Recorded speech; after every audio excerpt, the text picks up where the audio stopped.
Hello दोस्तों, सभी को नमस्कार। तो आज हम पढ़ेंगे महत्वपूर्ण जो एक भारत में चर्चा का विषय बना हुआ है, अरावली पर्वतमाला से संबंधित है। जो अभी सुप्रीम कोर्ट का जजमेंट आया है उसके खिलाफ पूरे भारत में या विशेषकर राजस्थान में आंदोलन या चर्चा का विषय बना हुआ है। राजस्थान में चर्चा का विषय बना हुआ है। अभी पर्यावरण मंत्रालय की रिपोर्ट के अनुसार मंत्रालय ने रिपोर्ट दी सुप्रीम कोर्ट को। तो सुप्रीम कोर्ट ने अभी डेफिनेशन दिया है अरावली की। उसके तहत सुप्रीम कोर्ट ने बोला है कि जो 100 मीटर से ऊंची पहाड़ियां हैं, 100 मीटर से नीची पहाड़ियां वो अरावली पर्वतमाला का भाग नहीं माना जाएगा। तो जो 100 मीटर से, जैसे ये पहाड़ी हो गई, फिर ये पहाड़ी हो गई, तो जो ये पहाड़ी है ये 120 मीटर की है, तो ये तो है अरावली पर्वतमाला का भाग। यदि 90 मीटर है या 95 मीटर है तो ये अरावली पर्वतमाला का भाग नहीं होगा। ये बोला है सुप्रीम कोर्ट ने और हमारे पर्यावरण मंत्रालय ने, जिनके मंत्री है डॉक्टर भूपेंद्र यादव। तो इस प्रकार सुप्रीम कोर्ट ने जजमेंट दिया है। तो राजस्थान में विशेषकर, क्योंकि अरावली पर्वतमाला वो जो फैली हुई है विशेषकर राजस्थान में फैली हुई है, ऐसे फैली हुई है, तो उसमें पहले पर आता है गुजरात से राजस्थान, हरियाणा, और जो दिल्ली में रायसीना भवन है, रायसीना पहाड़ी पर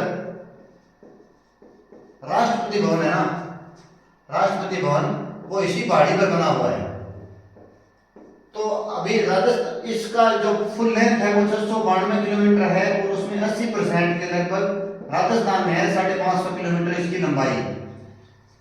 उसमें सुप्रीम कोर्ट ने भी 2 जजमेंट दिए हैं। 2 जजमेंट, एक जजमेंट तो ये हो गया कि 100 मीटर से कम होगी लेंथ ऊंचाई, वो अरावली पर्वतमाला का भाग नहीं माना जाएगा।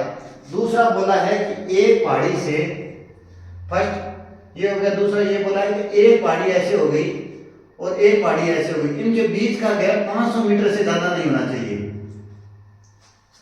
जो एक पहाड़ी है और दूसरी पहाड़ी है, इनके बीच का गैप 500 मीटर से ज्यादा नहीं होना चाहिए।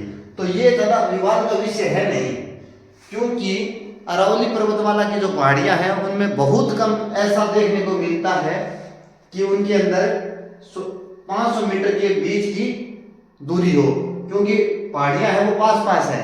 तो ये ज्यादा विवाद का विषय नहीं है जितना कि ये है, क्योंकि इसमें लगभग 90% अरावली खत्म हो जाएगी।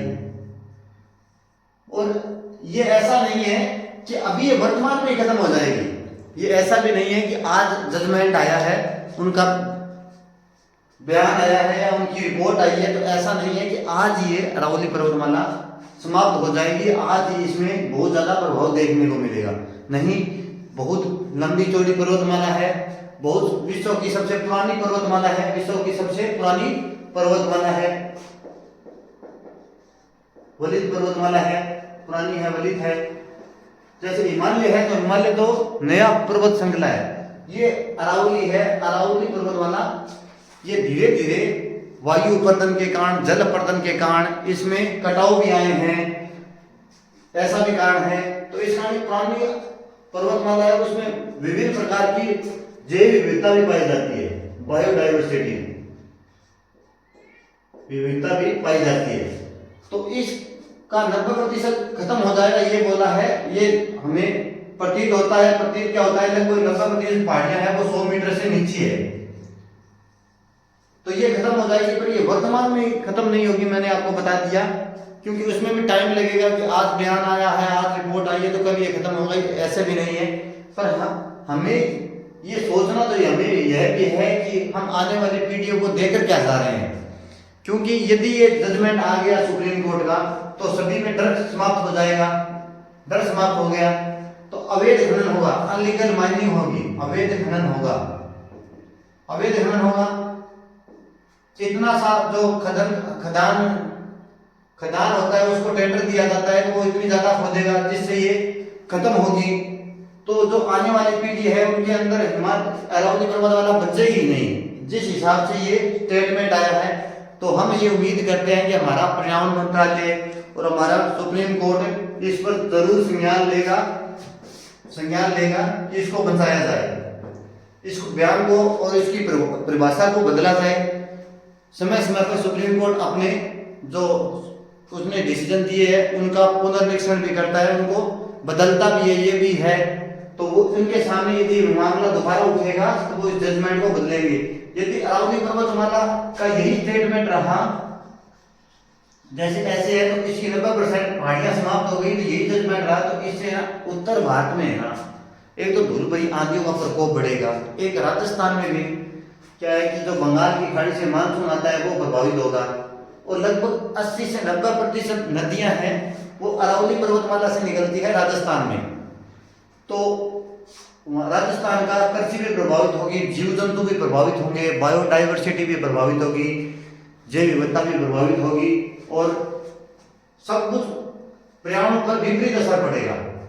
क्योंकि नदियां समाप्त होगी तो कृषि समाप्त होगी, कृषि समाप्त होगी तो राजस्थान भी भूखमरी की ओर अग्रसर होगा, और पूरे उत्तर भारत में धूल भरी आंधियां चलेगी। क्योंकि यहाँ पर है थार का मरुस्थल, थार का मरुस्थल का प्रसार आगे होगा, थार का मरुस्थल का प्रसार आगे होगा, जिस कारण धूल भरी आंधियां यहाँ पर चलेगी, और राजस्थान में वर्षा का अभाव होगा। नदियां हैं जो 80% नदियां अरावली से निकलती हैं वो खत्म हो जाएगी, और जो ये पहाड़ है यहाँ पर जो वर्षा होती है और नदियां निकलती है इनसे यहाँ पर भूमिगत जल में सुधार होता है, भूमिगत जल में सुधार होता है वो भी नहीं होगा। तो इस प्रकार ये एक महत्वपूर्ण विषय है पूरे भारत के लिए और विशेषकर राजस्थान के लिए। तो मैं सभी से यही कहना चाहूंगा कि आप भी इस मुद्दे को, चाहे आप पढ़े लिखे शिक्षित वर्ग के लोग हों या पर्यावरण प्रेमी हो, तो भी इस मुद्दे को आप अपने संज्ञान में लेकर और पर्यावरण मंत्रालय तक और भारत सरकार तक पहुंचाने का